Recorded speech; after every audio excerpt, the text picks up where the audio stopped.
കൊടിക്കുന്നിൽ സുരേഷ് പറയുന്നത് ന്യായമാണ്. കാരണം കേരളത്തിലെ 14% വരുന്ന പട്ടികജാതിക്കാരായ ആളുകൾക്ക് ഒരു രാഷ്ട്രീയ പാർട്ടിയും വേണ്ടത്ര പരിഗണന കൊടുക്കുന്നില്ല. 14% പട്ടികജാതിക്കാർക്ക് ഒരു മന്ത്രിയില്ലാത്ത ആദ്യത്തെ ഗവൺമെൻറ്റാണ് കേരളം ഭരിക്കുന്നത്. ഒരു പോസിറ്റീവ്നെസ്സും ഇല്ല. ഈ നാട്ടിലെ ജനങ്ങൾക്ക് വേണ്ടി ഒന്നും ചെയ്യാത്തൊരു 9 വർഷമായി. എന്ത് ചെയ്തു എന്നാണ് പറയുന്നത്? ഏതെങ്കിലും ഒരു നേട്ടം പറയാനുണ്ടോ? ഏതെങ്കിലും ഒരു പദ്ധതി നടപ്പാക്കിയെന്നോ തുടങ്ങിയെന്നോ പറയാൻ കഴിയുന്നുണ്ടോ? ഒന്നുമില്ല. ഈ നാട്ടിലെ ഏറ്റവും വലിയ പ്രശ്നം തൊഴിലില്ലായ്മയാണ്. കേരളത്തെ ചെറുപ്പക്കാർ തൊഴിലില്ലായ്മ കൊണ്ട് നട്ടം തിരിയാണ്. എന്ത് ചെയ്തു ഈ ഗവൺമെൻറ്? 2 ലക്ഷം പാർട്ടിക്കാർക്ക് പിൻവാതിലൂടെ നിയമനം കൊടുത്തു എന്നുള്ളതല്ലാതെ സാധാരണ പാർട്ടിക്കാരല്ലാത്ത ഒരാൾക്ക് പോലും ജോലി കൊടുക്കാൻ ഈ ഗവൺമെൻറ് കഴിഞ്ഞിട്ടില്ല. തൊഴിലില്ലായ്മയും വിലക്കയറ്റവുമാണ് ഏറ്റവും വലിയ പ്രശ്നം. അപ്പോൾ ഇതൊന്നും പരിഹരിക്കാതെ തെരഞ്ഞെടുപ്പാകുമ്പോഴത്തെ അദ്ദേഹം എല്ലാ ജില്ലകളിലും പോയി ജനങ്ങളെ തെറ്റിദ്ധരിപ്പിക്കാൻ ശ്രമിക്കുകയാണ്. അതൊന്നും ഇവിടെ വില പോകാൻ പോകുന്നില്ല.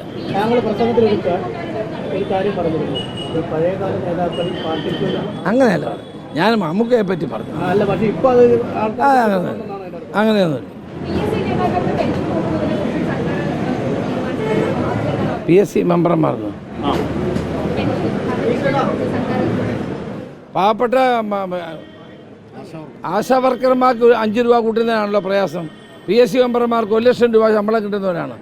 അവർക്ക് എന്തിനാണ് പെൻഷൻ കൊടുക്കുന്നത്? ഇപ്പോൾ അതാണ് ഏറ്റവും വലിയ ആവശ്യം, അതാണ് അത്യാവശ്യം. പാവപ്പെട്ട ആശാ വർക്കർമാർക്ക് 5 രൂപ കൂട്ടി കൊടുക്കാൻ തയ്യാറല്ല.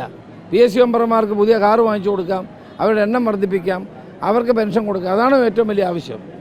ഇതാണ് ഞാൻ പറഞ്ഞത്. നാട്ടിലെ ജനങ്ങൾക്കോ പാവങ്ങൾക്കോ സാധാരണക്കാർക്കോ ഈ സർക്കാരിൽ നിന്ന് ഒരു പ്രയോജനമില്ല.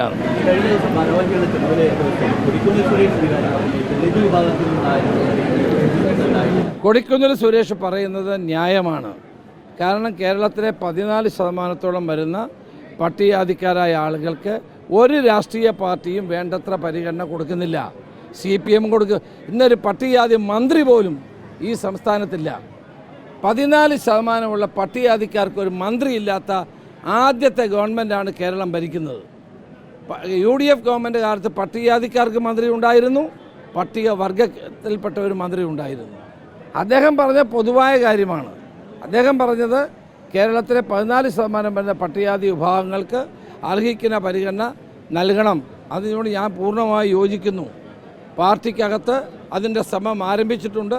K. സുധാകരൻ പ്രസിഡൻ്റായിരുന്ന കാലഘട്ടങ്ങളിൽ മണ്ഡലങ്ങളിലും ബ്ലോക്കുകളിലും ജില്ലയിലുമൊക്കെ അതിനുള്ള പട്ടികജാതിക്കാർക്ക് പ്രാതിനിധ്യം കൊടുക്കാനുള്ള നടപടികൾ സ്വീകരിച്ചിട്ടുണ്ട്. അത് പര്യാപ്തമല്ല, ഇനിയും വേണം. ഇനി അവർക്ക് അവസരം കൊടുക്കണം.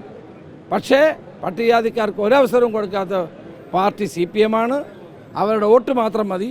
അവർക്ക് മന്ത്രി പോലും കൊടുക്കാത്ത ഗവൺമെൻറ് അവരാണ്. അത് വെച്ചിട്ടാണ് കൊടിക്കുന്നിൽ ഇതെല്ലാം പറഞ്ഞത്.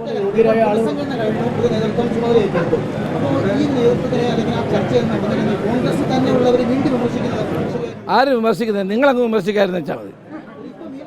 ആരും വിമർശിച്ചിട്ടില്ല.